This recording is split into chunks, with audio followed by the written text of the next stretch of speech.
Hey, Shalom, Shalom. Want to start off as by giving all praise to Yahweh Shem Shaba Shem Dash. Double honors the apostles of GMS and honors to brothers doing the work in truth while sincerity. I saw this one on while I was doing another video where it says SAS women allowed to join for the first time. Right, you read here SAS stands for Special Air Service. Right, it says the unit undertakes a number of roles including covert reconnaissance, counter-terrorism, direct action, hostage rescue. Much of the information actions regarding the SAS is highly classified and is not commented on by British government or the MOD due to the sensitivity of their operations. So they're basically an elite fighting unit combat, and they're saying women can join, and then there's actually even a funny quote here, right? So Gavin Williamson, he's basically the minister in charge of the army, and he's the same cat that basically told Putin basically to shut up, right? The same punk. Eat him up. This is his quote here. It says the value that they'll bring, the impact they'll make will be phenomenal, and all services are looking forward to welcoming them. Look, women have a purpose, right, according to scriptures, and they ain't in no elite fighter unit, right? Them gutter rats over there. They've got women in their units in their infantry, whatever. And look what they said. It says women in the Israeli military just aren't cut out for combat roles. It's an opinion piece, right? And this point here, it says the Israeli army is deluding itself and risking the well-being of its soldiers by pretending men and women have equal strengths, right? Not only have they not got equal strengths, they have different purposes, right? There's it's written by a woman as well, right? But this is a bloody joke. It's a bloody joke. This is governor, right? So I'll grab these, couple scriptures. So for instance, one of the things that happen a lot in these, army, I haven't got the data to, you hear of the scandals. For instance, the one in Australia where they were, raping little men, the younger recruits, whatever. Right, I believe it was Australia, if my memory serves me well. Right, but the mans want to get down over there. They ain't seen box, for a minute. So then they end up they end up raping the men or whatever.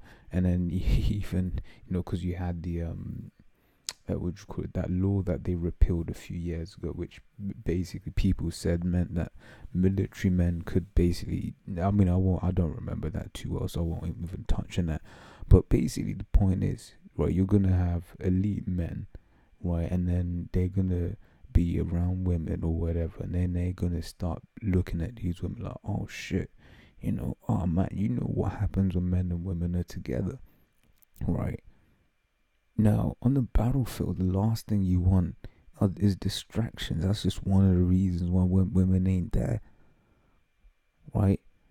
Right, it says Deuteronomy 24:5. See what the law says, because it even goes far as to say this. It says when a man, Deuteronomy 24:5 says, when a man hath taken a new wife, he shall not go out into war, neither shall he be charged with any business. So the very fact of, let's say, it's ancient Israel, you're about to go out to war.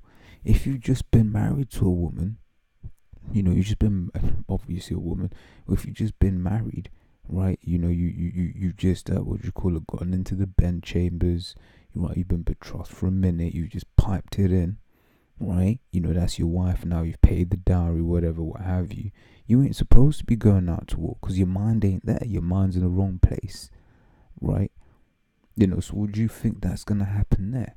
And there's a reason why women are in a position that they are, and the Lord made them for a purpose, and that purpose was not to be out on no damn battlefield. Just like how men are made for a purpose. Right? Just like the scriptures say, a woman that maintains her husband is full of anger and much reproach. That's because when the roles are reversed. right? And then she's like, why am I taking care of you? You're supposed to be taking care of me, though. It doesn't matter, whether, she's a rich and successful businesswoman. There comes a time when she's like, look, nigga, you gotta get up off your ass, right? This is, what was I gonna say? What was that scripture? This is Isaiah 29:16. Oldie but goldie. It says, surely your turning of things upside down shall be esteemed as the potter's clay. For shall the work say of him that made it, he made me not? Or shall the thing framed say of him that framed it, he had no understanding? Right, so surely your turning of things upside down. So you had one thing, it was good, and then you turn it upside down, right? This is Esau's MO. This is what he does, right? He's made evil good, and he's made good evil, right? For instance, homosexuality, the scriptures are plain on that. Yeah, Esau, what does he do? He goes around and he's basically spread and pushes homosexuality all over the earth, right? Transgenderism, I mean, you don't need to be a fucking rocket scientist to know that transgenderism is off, but that's what Esau does. That's his nature, right? Let me grab this. Is Numbers 1:18. It says, and they assembled all the congregation together on the first day of the second month, and they declared their pedigrees after their families by the house of their father. In fact, did I start too low, I think. Yeah, well, that's the point. This is Numbers 1:17. I'll start from 17. So, actually, no, I didn't start too low, but I'll read it from 17. It says that Moses and Aaron took these men, which, first point, men, right, which were expressed by their names, and they assembled all the congregation together on the first day of the second month, and they declared their pedigrees after their families, but the house of their fathers, according to the number of the names, from 20 years old and upward by their polls. So first thing, you need to be at least 20 to join the army, or at least 20. I think over here it's either 16 or 18 for you to join the army. Right, it says, goes on to say, as Yahweh commanded Moses, so he numbered them in the wilderness of Sinai. Right, and the children of Reuben, Israel's eldest son, by their generations after their families, by the house of their fathers, according to the number of the names by their polls, every male from 20 years old and upward, all that were able to go forth to war. You don't just go to war with numbers for numbers' sake, right? There's a saying in basketball, you're only as strong as your weakest man, right?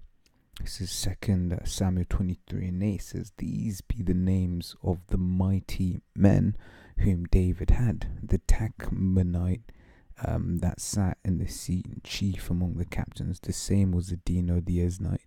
Right? I mean, it says he lifted up his spear against 800 whom he slew at one time.